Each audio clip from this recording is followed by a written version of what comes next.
So, number 5 says,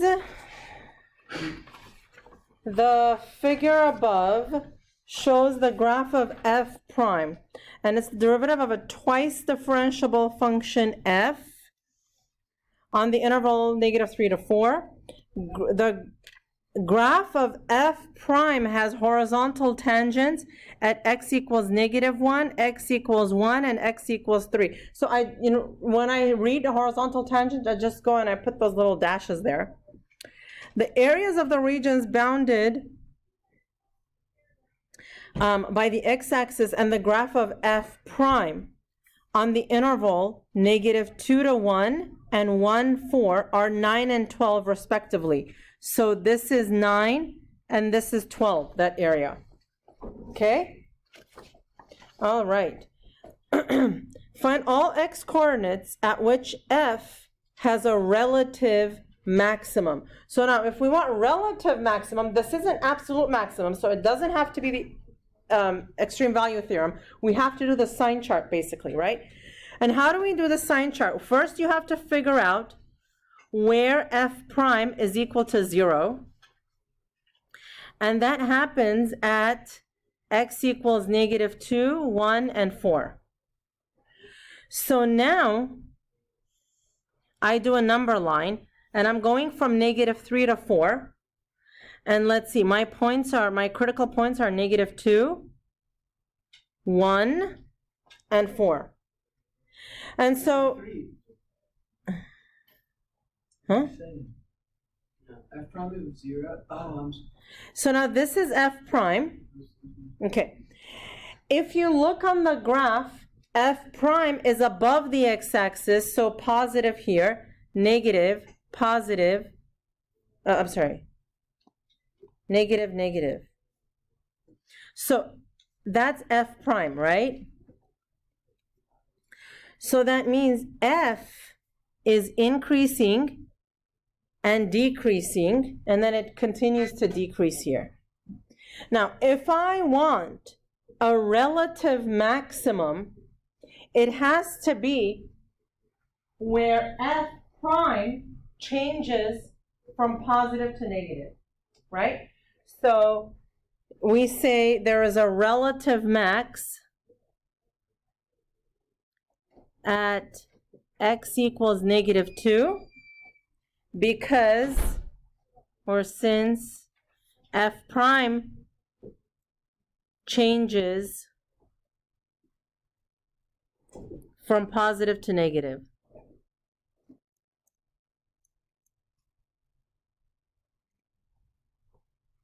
Okay?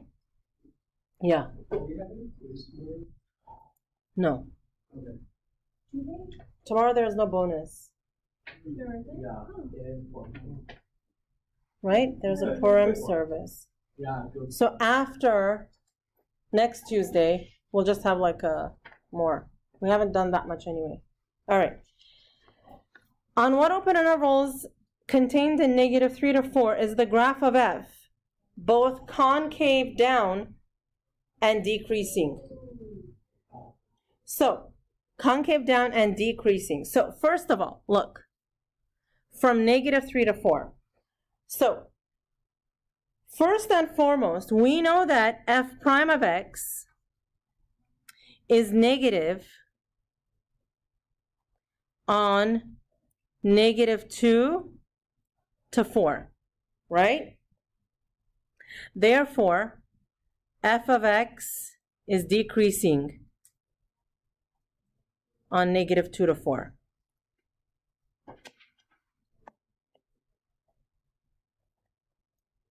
Right? Now, for the concavity, okay, it's f double prime. So if we want it to be concave down, we want f double prime to be negative. When f double prime is negative, what do we know about f prime? Its slope is negative. The slope. F prime is decreasing, right? So f prime, okay, so f double prime is negative when f prime of x is decreasing. Okay? And that happens where? On -3 to 1. Where is f prime decreasing? -3 to -1, and then 1 to 3. Then we have to put them together. But then you have to put them together. So where are they overlapping? Just from 1 to 3. Okay? No. -2 to -1. Yeah. Oh.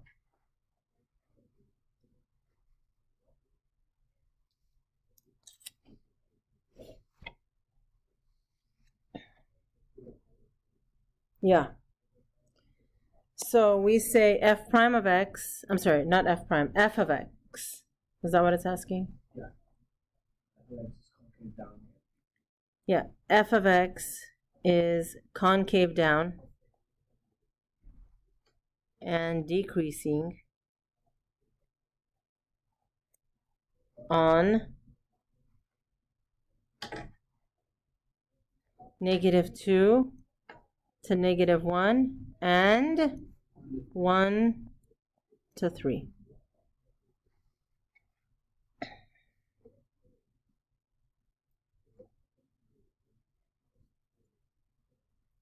Okay. And writing like CO and C is okay, right? Like abbreviations like that? Mm-hmm.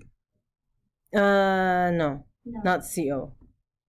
Like the, That's too much, I think. Right, conc down is maybe better. oh yeah, that's what I meant. Yeah. Okay. All right, so now C. Find the x-coordinates of all points of inflection on the graph of f. So where does a point of inflection happen? So let's see. Points of inflection happen where, or they occur, where f double prime changes sign. Right? Where f double prime changes sign. Now, so if f double prime is positive, f prime is increasing, and then if it's negative, f prime is decreasing. So that means, right, this is where f prime of x changes between increasing and decreasing. That means, where is there a POI? Where it has a horizontal, exactly. So where? At x equals? -1, 1, 3. Right, at x equals? So I wrote, instead of between increasing and decreasing, I just wrote horizontal tangent, like where f, that's fine. Is there any situation No. where it could be a horizontal? No. Yeah, because there's some Yeah, situations with Why is it where they have horizontal? Because it could be a horizontal tangent like this, but it's decreasing. So here's how I'm going to say it. I'm going to split it up. So there is a POI at x equals -1 and x equals 3, right? Because you have to say specifically at -1 and 3, f prime of x changes from decreasing to increasing, right? Because f prime of x changes from increasing to decreasing. And then there is another POI at x equals 1 because f prime of x changes from decreasing to increasing. Okay? Your justification has to be increasing the decreasing. Yes. It can't be because there's a It horizontal. cannot be, because look There's up a here, situation when- right? yeah. It can have a horizontal tangent where it doesn't change sign. Like every time there's a multiplicity of 2, there is a horizontal tangent, but no sign change. Yeah. Right? Yes. Yep. Yeah. About if you're doing a range like that, could you do the bracket? Yeah. The parentheses, yeah. Interval notation. Okay, part D. Given that f of 1 is 3, write an expression for f of x that involves an integral f of 4 and f of negative 2. I'm sorry, that involves an integral. Find f of 4 and f of negative 2. So, okay. So what's f of x then? F of x is the initial amount, 3, plus the integral. Now that was f of 1, right? So it's the integral from 1 to x. But now when you put it inside, you have to change the variable, f of t dt. You always have to change the variable. Always. Because then when you integrate, it's f of t, then you put in the x, and then it becomes f of x. And now, f of 4 then, we want f of 4. That is fine, you fit it to your calculator. But this is a non-calculator one, right? So f of 4 is 3 plus the integral from 1 to 4. Oh, shoot. What did I do wrong here? It's f prime of t. Oh, yeah. Yeah, otherwise it'd be way off. So f of x is equal to 3 plus, not f of x, f of 4. 1 to 4. Oh my gosh. F prime of t dt, which is equal to 3 plus, what's the area from 1 to 4? Negative 12. Negative 12. So that's negative 9. And then f of negative 2 is 3 plus 1 to negative 2, f prime of t dt. 3 minus, oh, this one, look at what happens here. You take the negative out, right? Look at what happens here. I'm going from 1 to the left. Yeah. So it's going to be 3 minus negative 9, so positive 12. Consider the curve y cubed minus xy, and they just tell you the derivative. It can be shown that dy dx is that. Write an equation for the line tangent to the curve at the point negative 1, 1. Okay, to write an equation of the line, you need a slope and a point. You're given a point, all you need is slope. Well, we're given an expression for slope, right? So for part A, dy dx evaluated at negative 1 comma 1 is 1 over 3 times 1 minus negative 1. So that's 1/4. Right? And then you just do y cubed minus. Right. So y is m x minus x1. So it's x plus 1 plus y. Yeah.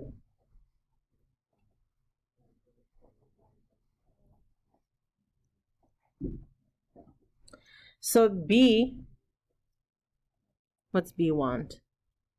Find the corners of all points on the curve at which the line tangent to the curve at that point is vertical. All right? You want it to have a vertical tangent. Where can you have a vertical tangent? When the slope is undefined. And then denominator Where is the 0. slope undefined? When the denominator is 0, right? The denominator of the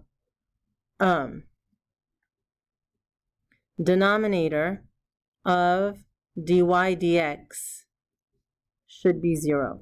Okay? So we say 3y squared minus x equals 0. So 3y squared is equal to x.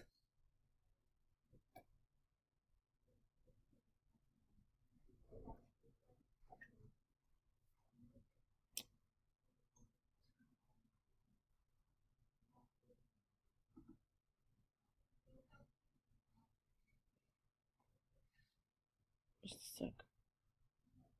You know, like a million different.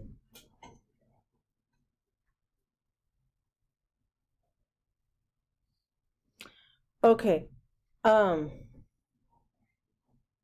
Okay, so past this, we can't really solve for much more, right? Now, what is it that I want? I want the coordinates, right? Okay, so what is my original equation? The original equation is this, okay? Y cubed minus xy is equal to 2. Okay? So now, let's take this back. It's y cubed minus, what's x? X is 3y squared.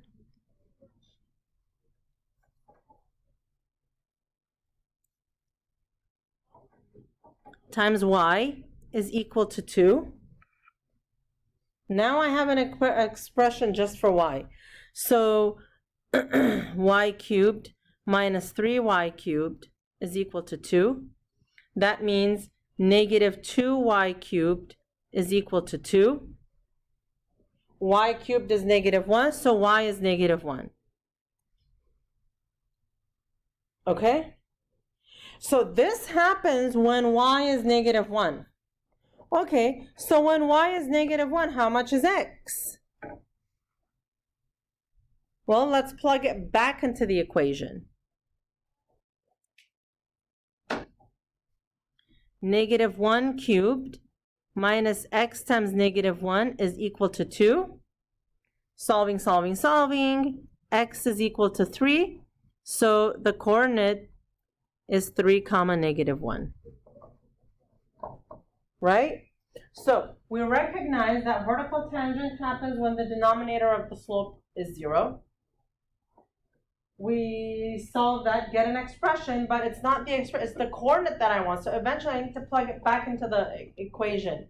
And all you need is this. All you need is to get rid of one variable to be able to solve.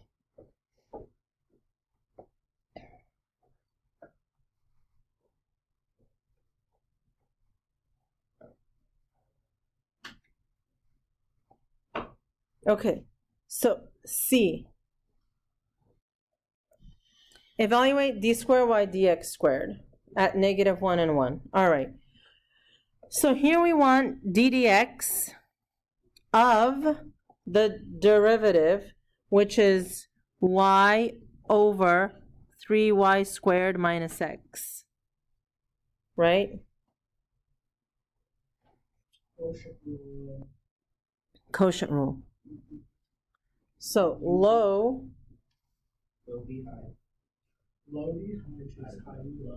d high, take high d low. Right. So low d high dy dx, take high d low 6 y dy dx. Hang on, minus 1.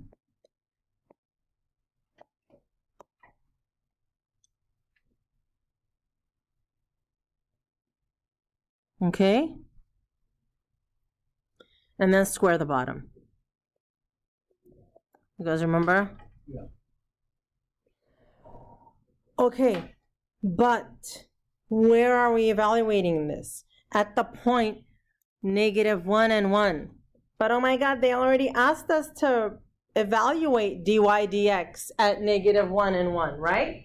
So look, d squared y dx squared at negative 1 comma 1 is equal to 3, You have to say that thing at negative. Yeah. 1.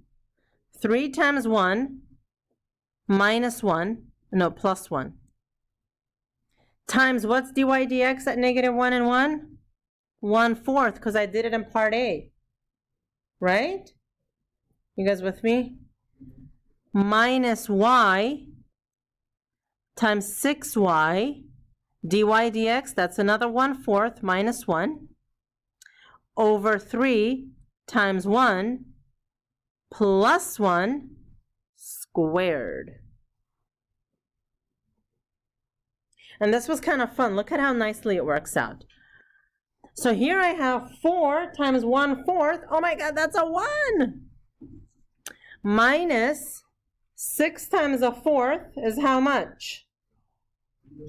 3 over 2 minus 1, that's just a half. See how beautifully it all works out? And then here you have 4 squared. So it's 1 minus a half. That's a half. Huh? Yeah. 1 over 32. Wow. Yeah?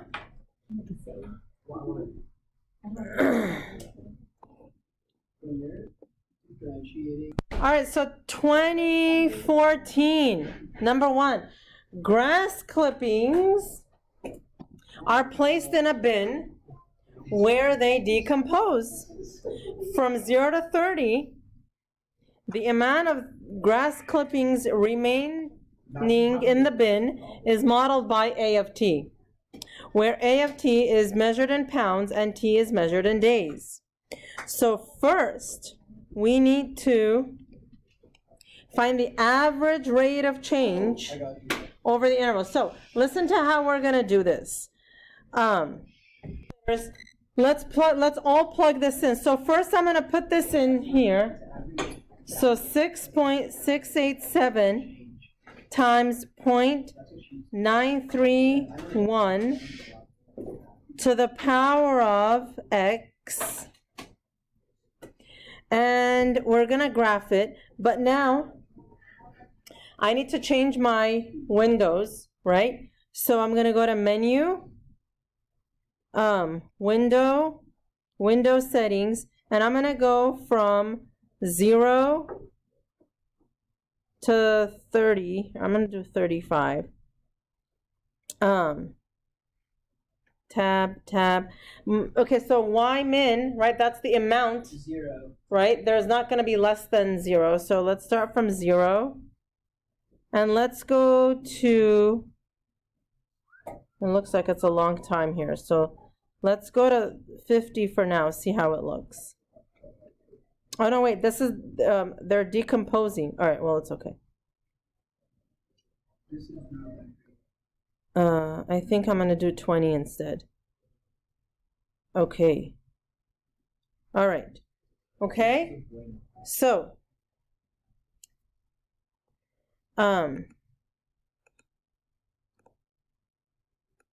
let's move this. Okay, so I have this in there now. Fine. Now let's go back and see what it's asking. You want the average rate of change of A of t, not the average value, the rate of change of this. That's the slope of this. So I want A of 30 A of 0 over 30. I think I mixed average Yeah. rate of change and average value. Not average value, average rate of change. Average rate of change is the derivative. Okay, what's rate of change? Slope or The derivative. What's rate of change? Slope or derivative. Rate of change is slope or derivative. Average value is the integral. Remember, And we had to say that like over and over. yeah, you had to say it 10 times before you go to bed. Every day. Okay. Yep. So, why isn't it? Eli has a lot of work to do. So that is, so you're just going to plug it in. You're going to go into the home screen and you're going to do now F1 of 30 minus F1 of 0 over 30. And that's negative 0.197 pounds, Square. no, Oh, pounds per day.